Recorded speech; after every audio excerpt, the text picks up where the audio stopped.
Well, I'm going to create a garbage meal. First, I'm going to brown some hamburger meat, about a pound's worth of hamburger meat. That'll be the first thing I'm going to do. I kind of figured this would be a quick and easy meal. Won't take a few minutes. And so just brown the ground beef as brown as you can. Make sure it's well done. And after that, okay, after it's browned and cooked thoroughly, then dump it on a paper towel. That allows that grease that's on the hamburger meat to go on a paper towel. You don't have to eat that grease, because it ain't the prettiest thing in the world.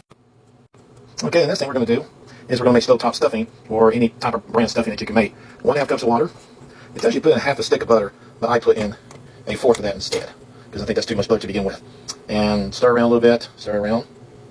Now once the water starts to boil, then you take your stovetop stuffing, pour in the pot, and instantly mix it together.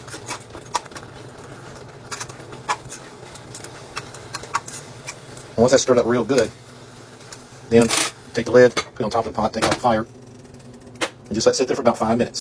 Okay, after 5 minutes, we'll remove the top off the pot of stuffing. I'm going to put the whole pot on the plate. I'm only going to put 2/3 of it on the plate. Now, once you get this on the plate, smooth it out a little bit, because this is where we're going to put the hamburger meat on top of it, and then we're going to put the shredded cheese on top of that.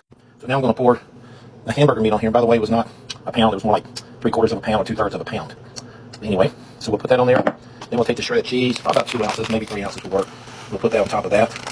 And because the heat from the stuffing that is so hot, in a few minutes it's going to melt it down pretty good. So just spread that around a little bit. And there you go. I don't have a name for this meal. You can come up with your own name. But we got stuffing with hamburger meat on top of it and sharp shredded cheese on top of that. And for a couple minutes, let it melt down a little bit. And it's going to look great. So I hope you enjoyed this garbage meal idea. And once I get some more garbage meal ideas, I will let you know. Post them on here. Enjoy.